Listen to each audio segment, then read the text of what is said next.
Okay, so this is our Machar Mondays for April, and because we sort of have a big gap between Passover and the next holiday, this is the next holiday, is Shavuot, the next big holiday. There are holidays that were created by the Israeli government that are between Passover and Shavuot, Yom HaAtzmaut and Yom HaZikaron. So Israeli Independence Day, Israeli Memorial Day, and also lurking right around here is Holocaust Remembrance Day, which at some point we'll talk about the name for it and how the Israeli government came up with that particular name and what its full name is, because it's very political, actually. But we'll talk about Shavuot. What is it? Where does it come from and what do people do? And then can it mean anything in particular for humanistic Judaism? Because the main theme of Shavuot traditionally maybe isn't one that really works for most humanistic Jews. So, where does it come from? What does it mean? Can it or does it mean something for humanistic Judaism? So, I say from Passover to Shavuot because Shavuot really just means weeks. So, Shavuot is the word itself just means weeks, and it's really comes basically 7 weeks after Passover. So it's one of these three holidays that are called the Shalosh Regalim, right? The three pilgrimage festivals, the three going around on your feet kinds of festivals. Um, the word regel can mean foot. It can also mean to walk around. And it also can mean to walk around as a slanderer or a spy. Um, so Shalosh Regalim is the three pilgrimage festivals. Shavuot is probably the one people know the least. It's also the shortest, so it's not a coincidence that people don't necessarily know it.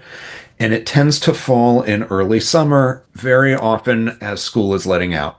And people just miss it as a holiday. Like they're just not around for it. Not they don't miss it in the sense of like longing for Shavuot, mostly, I think. Um, Exodus describes it as a festival of the harvest, or Leviticus calls it the festival of the first fruits. We'll talk about why, but the exact timing of this holiday is not clear, at least according to the way the biblical text works. Um, but it does roughly coincide with the harvest of barley and winter wheat and of first fruits in the land of Israel during the biblical period. And it still mostly connects up with the agricultural process as it exists now in Israel. But it's really calibrated for before everything was the kind of desert it is now, right? That we know that the Sahara is growing and desert areas have migrated and become more intense.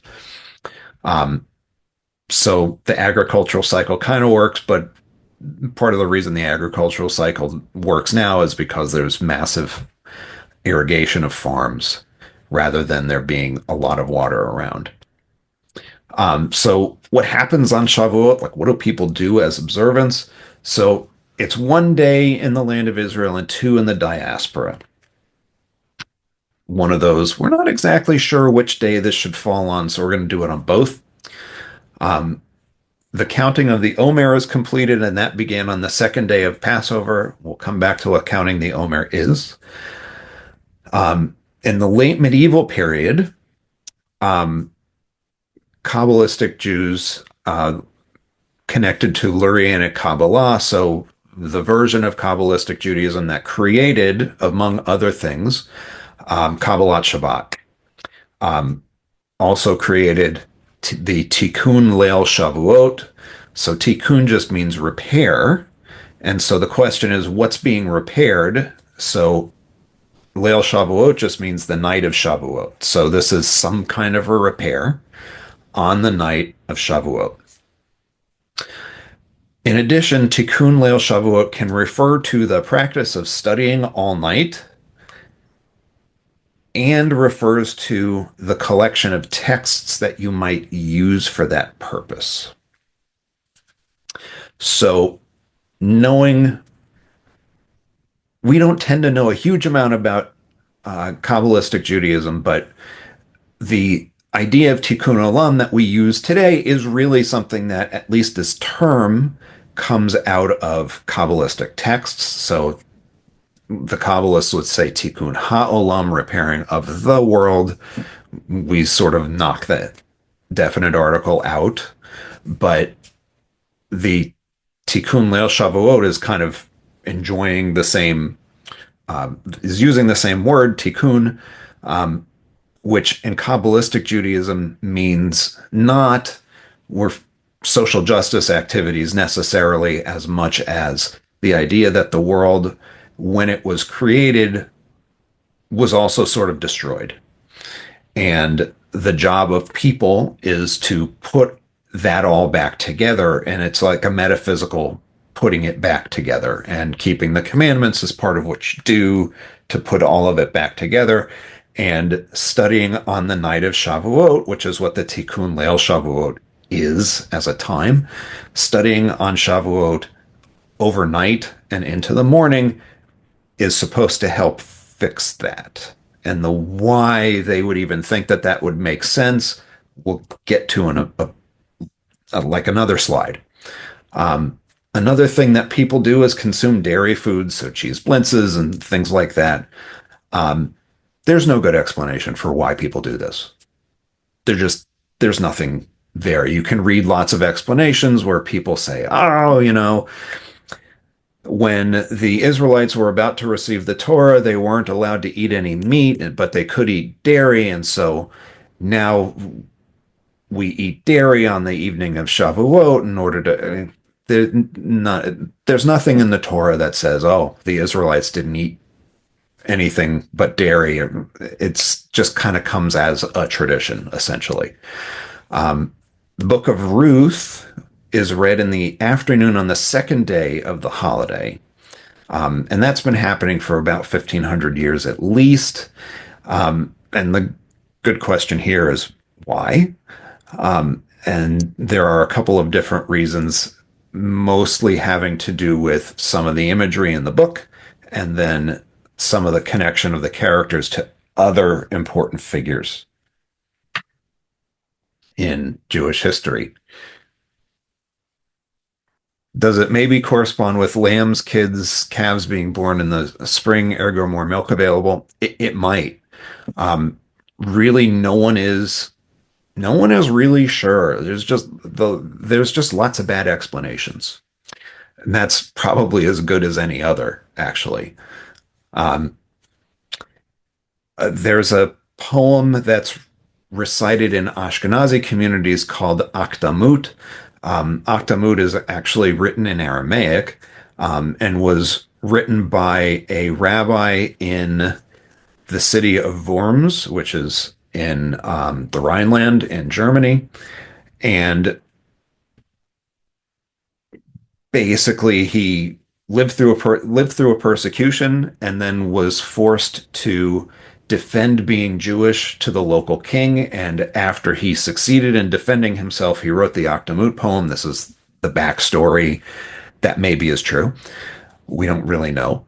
But because he defended himself using the Torah, it gets read either right before or in the middle of the Torah service in many Ashkenazi synagogues.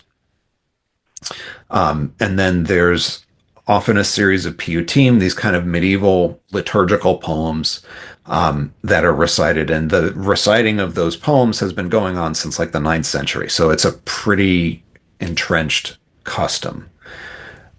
Every single way we observe Shavuot, whether we do it as humanistic Jews, whether we do it in a really traditional format with Tikkun Leil Shavuot and all of that, none of it is biblical. It just, nothing that's described in the Bible for Shavuot still happens except the calendar. And even then, not really. So we don't know why Shavuot, the tradition gives us a reason why, but the Torah talks about Shavuot in 3 or 4 different places. There are multiple holiday calendars kind of scattered throughout the Torah. Shavuot is mentioned in all of them, or almost all of them, but it's never really explained why. So there's no thing that says Shavuot is about X, right? We know what Passover is about. We know what Sukkot is about. We know when Shavuot happens, but we don't know what Shavuot is about. Right? The text just is not very descriptive about it. And that maybe kind of plays a role in it. It's the fact that it's a 1 day holiday and it's the only one of the three pilgrimage holidays that's a 1 day holiday probably plays into that. It's like, here's a day, it comes at the end of this 50-day period, we should mark it. It's really clear that before the time of the New Testament, people had concluded somehow that Shavuot was the day on which the Ten Commandments were handed down, and therefore Shavuot marks the giving of the Ten Commandments. So we can see that even without a lot of direct description from the New Testament, the book of Acts, the second chapter of the book of Acts, describes a gathering of the various remaining apostles and followers of Jesus, and they're gathered together, and out of nowhere they start speaking in tongues. The Holy Spirit descends on them, and they start speaking in tongues, which is where we get this whole idea speaking in tongues and Pentecostal Christianity. Um, we kind of get this from this section of the book of Acts, and it happens on Pentecost. So Pentecost means 50. So Shavuot's 50 days. And that's kind of how we get a sense that there's some kind of thing happening on Shavuot that's really about Revelation somehow as a traditional meaning that gets brought forward. This is also where the name Pentecostal comes from for the Christian denomination, Pentecostal Christianity, right? Pentecostal Christianity is a charismatic form of Christianity where people speak in tongues and have all kinds of other physical reactions during prayer. It comes from this when the book of Acts says that the Holy Spirit descends down and causes people to speak in tongues. We're getting it right from there. Um,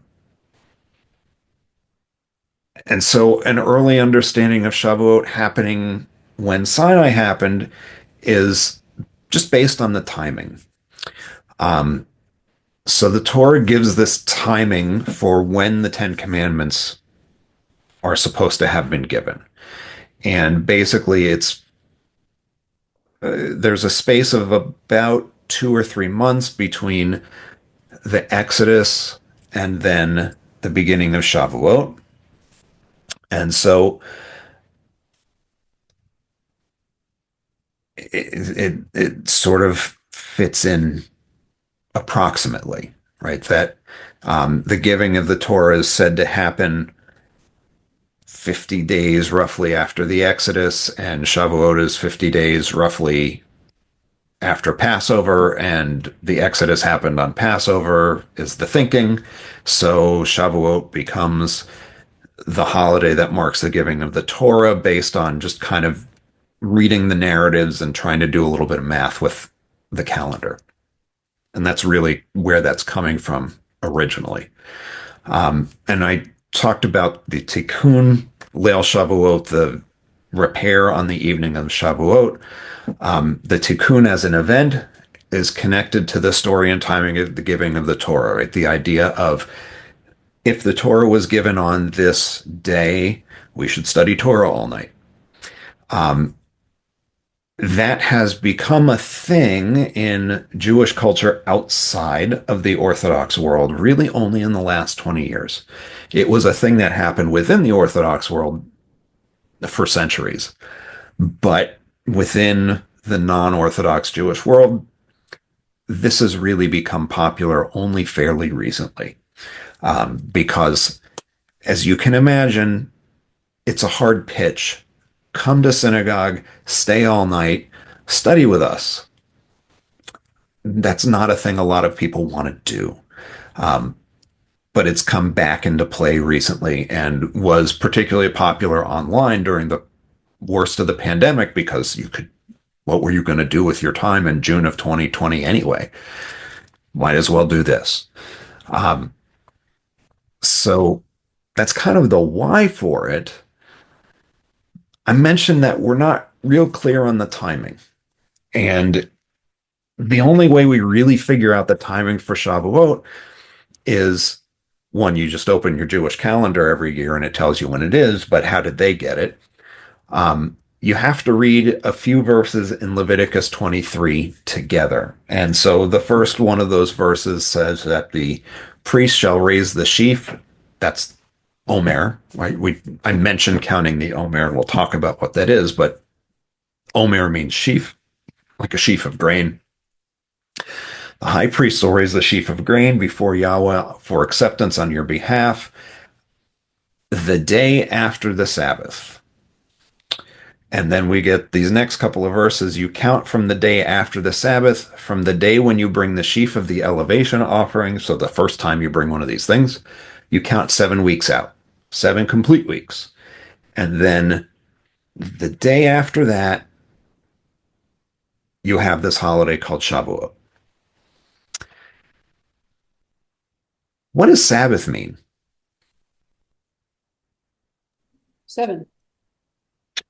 Or I guess it would come from, oh no, Shavuot is 7. Rest. Right. So Sabbath means rest or cease productive labor or something like that. What Sabbath is it talking about?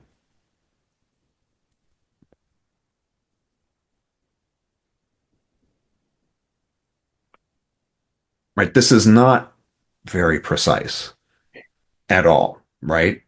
So the question is, what's the Sabbath that the day after it you start lifting up this sheaf of grain? When does this happen? The rabbis kind of decided that the pilgrimage holidays and Rosh Hashanah are all the same kind of basic holiday. There are all some kind of Sabbath. And the reason they get there is the calendar is described as having a bunch of holy occasions, Mikrae Kodesh, that's the plural for this, having a number of holy occasions. And the first holy occasion that's described is Shabbat. And then it goes right to Passover. And then it goes right to Shavuot. And then it describes Rosh Hashanah and Yom Kippur and Sukkot. And it gives you the calendar in order, starting from Passover and running down to Shavuot. Oh, audio's going in and out, I guess. Can't fix the internet. Um, okay. So for the rabbis, the day after the Sabbath is the second day of Passover. First day of Passover is the Sabbath. We actually read in the Torah that you're supposed to cease productive work on the first day of Passover. So they go, first day of Passover, Sabbath. We start lifting this sheaf of grain the next day. We count 50 days from that, and that's Shavuot. Other Jewishly connected groups. So I've listed down here Qumran, which those are the folks who created the Dead Sea Scrolls. Qumran is just the area.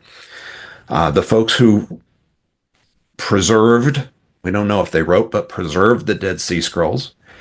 And the Samaritans who branched off from Israelites who were not pulled into exile. They both marked Shavuot 50 days after the first Shabbat after the first day of Passover. So this is a little bit difficult maybe to picture in your head. If Passover starts on a Monday, you wait until Shabbat, After that, which is on Saturday, right? You wait until that Shabbat is done, and that's when you start counting for Shavuot. So on their calendar, Shavuot moves around. It doesn't have a fixed date. In the rabbinic calendar, it has a very fixed date. It is the sixth day of the month of Sivan. There's one rabbi who says it's the seventh day. He lost the argument. So it's not clear from the text how you count when this is supposed to happen. And so there were several different ways of figuring it out. We ended up with the rabbi's version of it. And the real question is, why do you care when Shavuot falls? What's at stake when you have a dispute over when a holiday happens? If it was a pilgrimage festival, that would mean they'd be making sacrifices, yeah? Yeah, so if it's a pilgrimage festival, you need to know when you're going someplace. Is there ritual around the counting or is it done in the background? There is ritual around the counting. Um, what's described in the Bible is not the way we do it. So I'll actually talk about how we do it because you are not going to walk into a humanistic congregation and find someone counting the Omer. It's just not going to happen. Maybe somebody does it for themselves, but it doesn't happen in congregational settings. So you have to know when the holiday is. And what you can learn from this setup, where the rabbis say it's the second day of Passover, and these other folks are saying it's the day after the Shabbat, after the first day of Passover. What you can get from this, and in particular the fact that the folks at Qumran had this other method of counting that the rabbis didn't follow, is that what the rabbis were doing is what was actually happening at the temple. Because the folks at Qumran, this is right historical background that you don't necessarily always have to bring to the table. Um, the folks who lived at Qumran had a different calendar from the rest of the Jewish world on purpose because they thought the rest of the Jewish world was wrong. Much of the Jewish world thought the Samaritans were wrong. So these two groups using this weird counting, weird, using a different way of reading the Torah to get to get the count started. These minority groups doing it kind of tells you, okay, what was happening at the temple actually fits what the rabbis were doing, which very often the rabbis, if they knew a thing was happening at the temple, would not deviate from whatever that was. They would actually just invent an interpretation of the Torah in order to get to that answer, right? There's a there's a lot of very motivated reasoning in rabbinic texts to get to an answer they know they want. So, Kathy, the you mentioned is there some ritual around the counting? So, the counting of the Omer happens beginning the day after Passover through Shavuot. It happens typically during, in the Orthodox world at least, during morning prayers, and there's a specific point in the service where basically you count to yourself. Today is day X of the Omer. And then there's a blessing that you recite, um, but the standard Baruch Atah Adonai, who commanded us al hasfirat haomer over the counting of the Omer. So there is a blessing that you say. You say the day in the counting of the Omer that it is, and then because it's the rabbis and there have to be laws, right?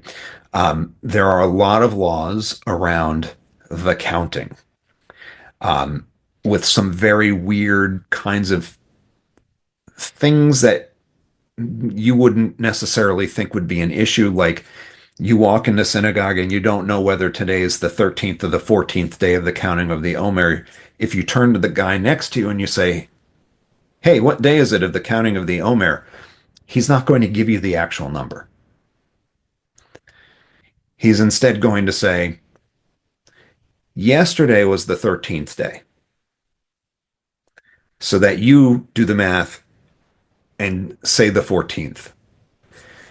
If you miss a certain number of days, you stop saying the blessing, but you still count the Omer, right? So there's all these different rules about what happens if you lose count. What do you do if you kind of forgot the number? Who can you ask?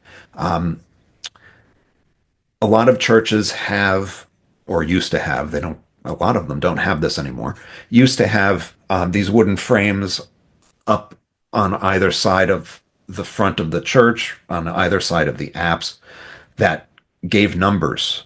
And those were the numbers for the songs in the hymnal that were going to be used that day.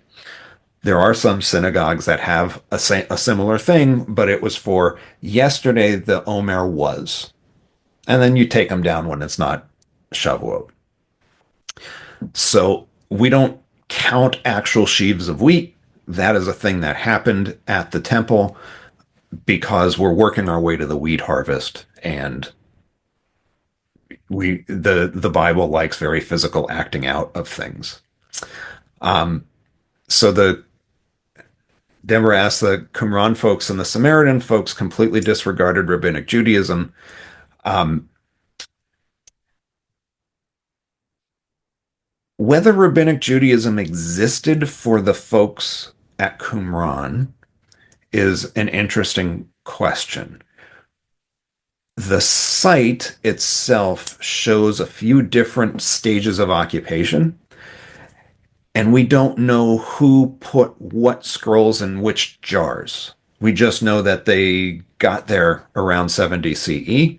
So we don't know whether the group that lived there around 70 CE, we don't know whether they actually followed that schedule.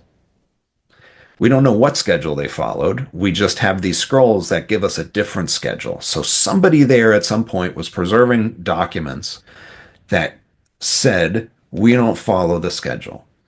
It could be that those documents date from like 200 BCE. And if that's the case, there's no rabbis. That the rabbis really start around 70 BCE, something like that. So another 130 years after people start using the Qumran site, that's when the rabbis exist. But they definitely, the Samaritan folks basically said, you guys are not the right group for us.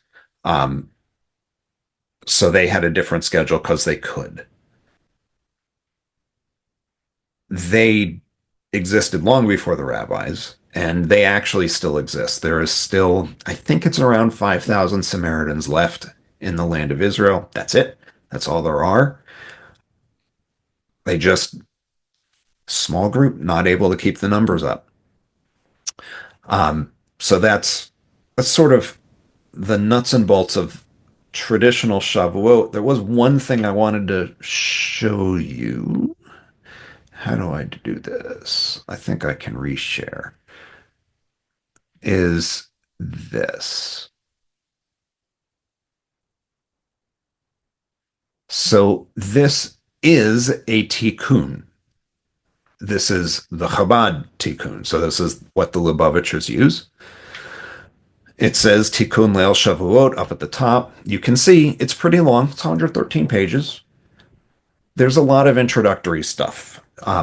Orthodox books tend to have a lot of introductory material, including letters from prominent rabbis saying, this is a good book, you should read this book, vouching for the author, stuff like that.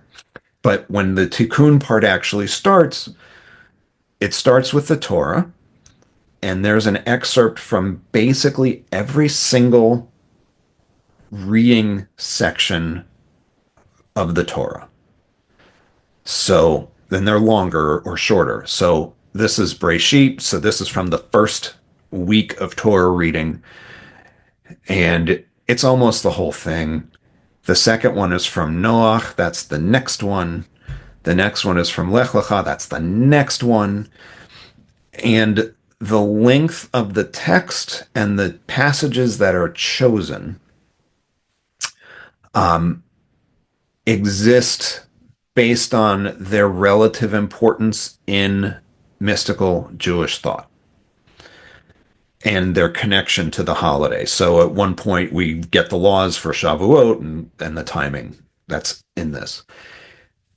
So you actually stay up all night, starting here in the Chabad world. You start here and you move forward, studying these texts together. And you move through the Torah, and you can see there's a lot of Torah because we keep on going. That's Leviticus. That's Numbers. You can kind of see this goes on and on and on. This is it. We're in Deuteronomy. And now we're still in Deuteronomy. Deuteronomy is long. Okay, this is the end of Deuteronomy. Uh-oh. Hopefully my audio is not frozen for everybody. Okay. Um, so what I was showing was all of the chunks of text from the Torah that get read as part of the Tikkun. And then you get the prophets, and there's something in every one of the prophets. And then you get the writings, and there's something in every one of the writings. And then you get, now we're in the Mishnah. And then you start to get rabbinic texts. So this is from the Mishnah. So this is around the year 200. And it's something from almost every one of the chunks of the Mishnah. There's an agricultural whole set of agricultural books, and now we're in the whole set of holiday books, and we keep on going and going and going and adding more literature. This is from the tractate called Shavuot. So there's a tractate in the Talmud called Shavuot. We are still in the Talmud, and we're still going and going and going and going. And then we get here. This word is Kabbalah. So this is the section where now we're going to start using Kabbalistic texts. The first one's a book called Sefer Yetzirah, which is really pre-Kabbalah almost. It's over 1,000 years old, and then you get the Zohar, which is kind of the main Kabbalistic book that Kabbalah builds off of. And you kind of keep on going and going and going, and then you have a whole list of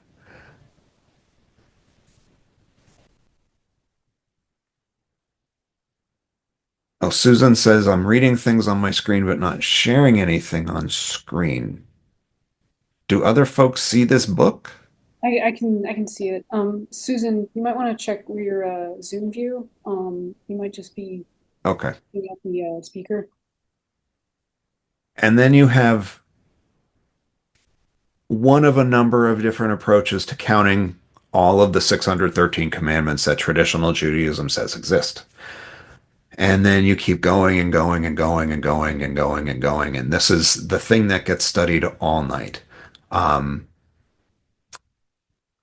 More Zohar. So you can kind of see we keep on going and going. Um,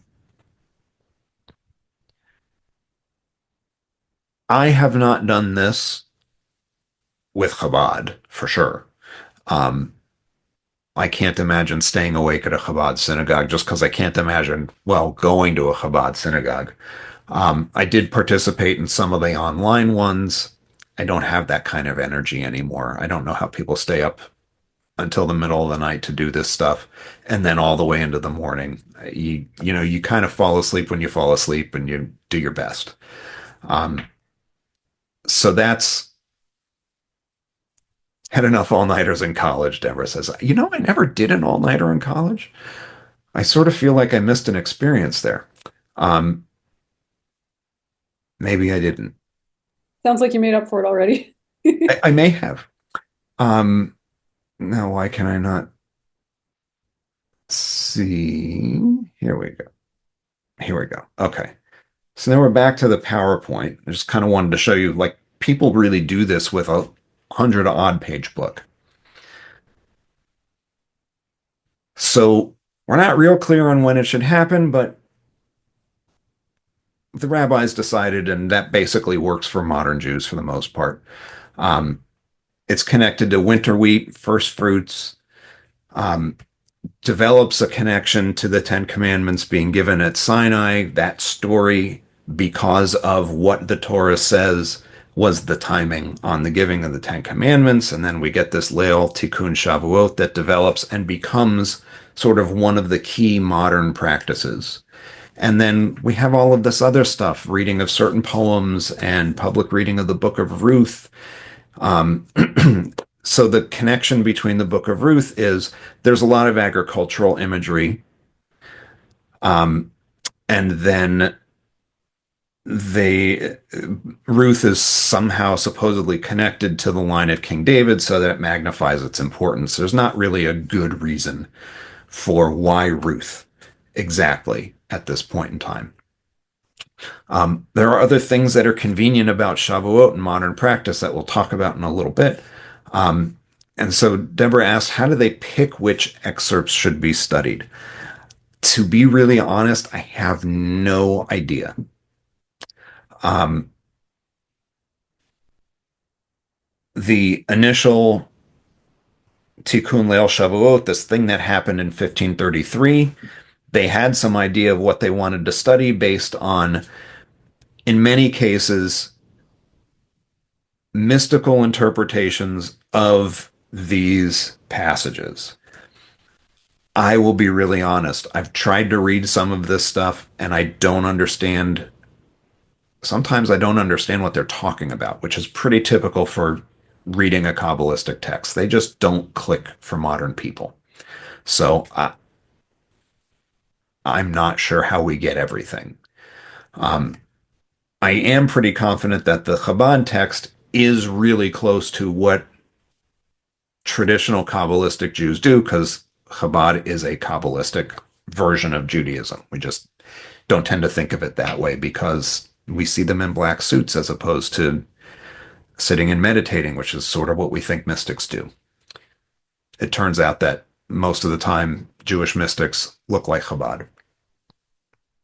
They're ultra Orthodox. Um, so, what does this mean for humanistic Jews? We've talked about all these traditional practices and what do you do?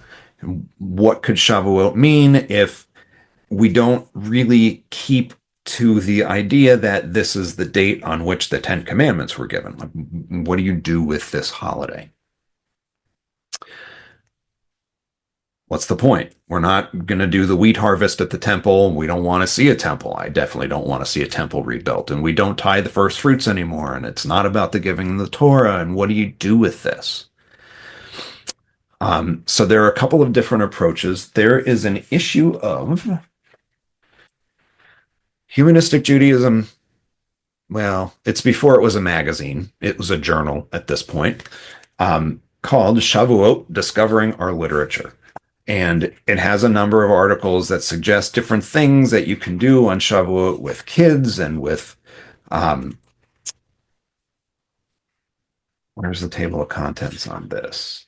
Um, that you can do with kids. So there's an article, Rethinking Shavuot, The Challenge of Shavuot, Rediscovering Our Stories, et cetera, et cetera. So Rediscovering Our Stories is one of the articles. And Rediscovering Our Literature is actually how it's titled in contemporary humanistic Judaism. So if you have this book, you have the relevant chunks of Dan Friedman's article. And his argument is we should do something for Shavuot because we're losing knowledge about biblical stories.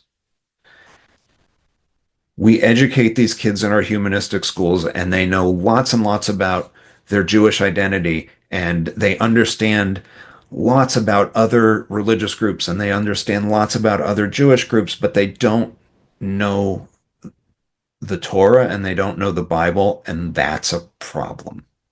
It's a it's a cultural literacy problem, just writ large, right? The amount of material out there in English literature, in world literature that pulls on biblical imagery, there's just so much of it, and you don't get a full appreciation of it if you don't know what is being talked about. Even the title of the book, East of Eden, if you don't know what Eden is, because no one ever talked to you about the Garden of Eden, you never heard that story, you have no way of understanding even the title of a Steinbeck book. So knowing those kinds of things is important. Um,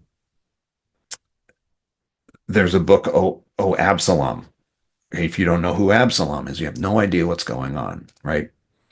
William Faulkner. So Dan Friedman's argument is we're losing knowledge of these stories, so we need to tell these stories.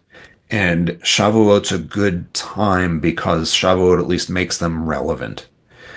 We don't teach Bible stories at JCS, do we? We don't teach Bible stories at JCS the way you would imagine Bible stories being taught, where people sit down with a kid's book and Noah did, but that doesn't happen. We actually do teach biblical material because Michael Preval, who contributed to this journal issue, wrote a book that teaches teachers how to teach the Bible to humanistic Jewish kids. So we do teach biblical material. We do teach some of the stories, but we don't teach them as stories that happened. We teach them as myth. And kids are capable of understanding the difference between fact and fiction a lot earlier than we tend to give them credit for as adults. So they absolutely can, at third grade, understand, okay, there's this story about a guy named Noah. This didn't actually happen, but this is a story that happened. It's important in the world, so I'm going to tell you about this story, right? We don't tell people Noah's Ark was a real thing. But if you stop and think about driving by um, burial grounds for pets, there's one down the street from me that has an ark. How would you even know what an ark is if somebody didn't teach you the Noah story as a thing that exists? Let alone appreciating why there might be an ark at a burial ground for pets, because two by two animals into the ark, right? So you do have to teach kids some of this stuff. We just teach it in a non-religious way. So that was kind of Dan Friedman's argument, is we have to teach this stuff. So let's do it on Shavuot. Let's make Shavuot the day that we do some of this.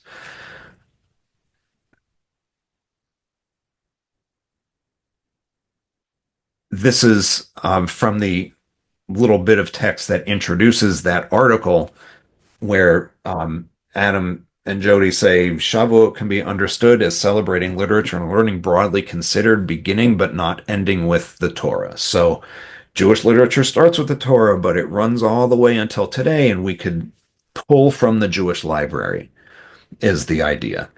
And so maybe right next to your Torah scroll, you have a Philip Roth book, which maybe not Philip Roth, depending on how respectful you feel about the Torah, but it is worth knowing that at the founding Congregation for Humanistic Judaism, the Torah scroll is not in the big meeting room. It's in the library next to another bookcase. It's not in an ark. It is against the wall in a holder to keep it from to keep the physical stresses from causing tears in the parchment. But it's just in the library because, from Sherwin Wine's perspective, it's a book. Books go in libraries. We don't put books at the front of the room as a thing that we follow around when they parade through or something like that. Books go in libraries. Torah scrolls go in libraries.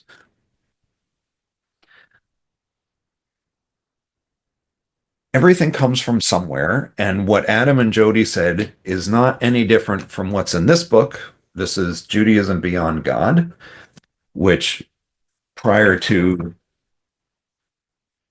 this book coming out, Contemporary Humanistic Judaism, Judaism Beyond God was kind of like the most definitive single statement.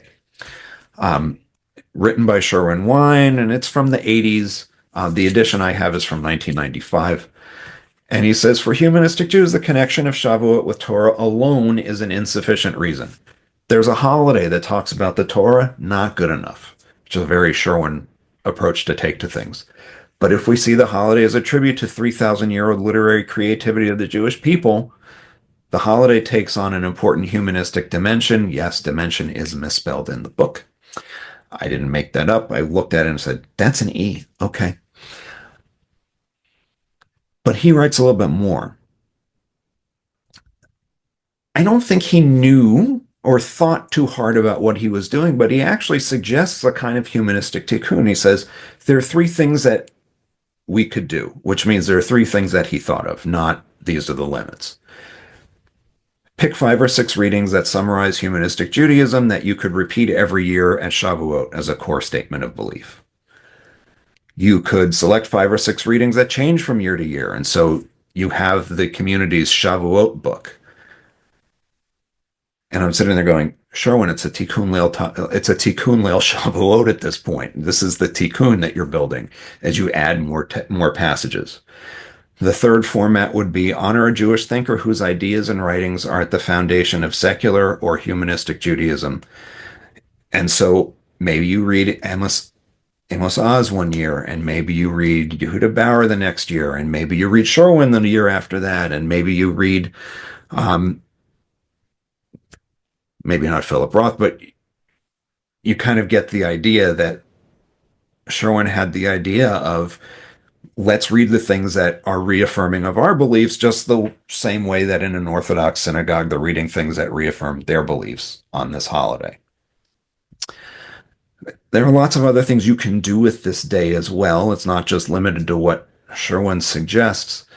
Well, he does suggest book sales and book related fundraisers. He also suggests finishing a course of Jewish studies like an adult ed series, confirmation or graduation. So, confirmation was sort of brought into Judaism by the Reform movement, and they stuck it on Shavuot. They kind of decided Bar mitzvah's a strange thing. 13-year-olds, why are we asking 13-year-olds to be like adults? That's not right. We'll let them have confirmation instead, like their non-Jewish friends. We're going to do it around age 15 or 16, and we're going to do it on Shavuot because Shavuot is when the Ten Commandments were given, right? That's the thinking. So you could still do that, right? Reaffirming the importance of learning, but humanistic learning instead. You could do that with Bar Mitzvah. Um, ISHJ, our rabbinical program, doesn't do this, but many rabbinical schools around the country ordain new rabbis right around Shavuot.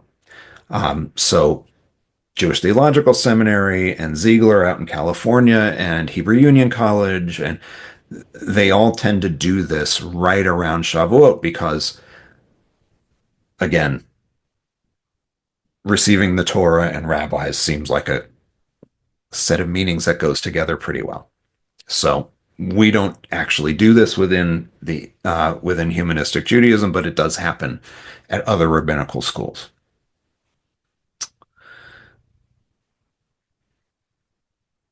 Is there any activity missing that we could be doing? This is just a thought. So back in college, I took a Tanakh class. It was taught by a Reform rabbi, and it was all from a purely academic perspective. So, we weren't talking about like the religious significance of anything. It was more just, oh hey, here's the psychology going on in this story. Here's the family dynamics. Here's the literary components. I'm wondering if maybe that could be something to kind of pull from. Because I'll say for myself, before I took that class, I kind of just like, oh, the Bible, whatever. And that really kind of changed my perspective on how it could be read, and how you can make that part of your understanding of our world. For better or worse, our whole civilization is based on well, not just the Torah and the Tanakh, but in addition the New Testament as well. And just look at Shakespeare, look at even a lot of the bands I listen to. There's references, Avenged Sevenfold, Within Temptation. Right. These are all biblical allusions that I think, as you said, it's so important to understand if you're going to understand things in the world at a deeper level. And so, maybe that's kind of a way to approach it in a non-religious kind of way, is to, not just to present this as, hey, it's a myth, but also to talk about, those more kind of academic things, digging into those a little bit. Yeah, that's that's among the options. Um, because it's not obvious. Shavuot's an agricultural holiday. Agriculture means environment. One of the things that happens with Shavuot is we take this environmental, the agricultural aspect to it, and we kind of shove it into counting the Omer. And the other practice that kind of comes about that's connected to agriculture is a lot of people will bring in plants and decorate their homes with plants, kind of like Sukkot, but earlier in the year. And then we kind of shove the agricultural piece to the side. We're not offering sacrifices in the temple anymore. We're not making tithes. The agricultural piece doesn't matter, except agriculture is environment. And there's not a lot of stopping and looking at Shavuot and saying, okay, this was a holiday that how it works is profoundly affected by how the environment goes. Maybe we could talk about the environment a little bit. You could do an environmental thing, right? There's this whole other dimension of the holiday that, I mean, Sherwin doesn't even talk about it beyond saying, hey, there was a wheat harvest. We don't do that anymore. Except we use wheat for food and it still matters.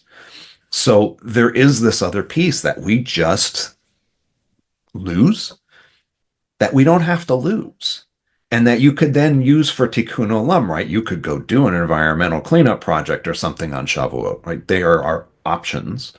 We just haven't really exercised them. And it's hard in humanistic communities to do Shavuot, period, because school's over and it's hard to get people to come back.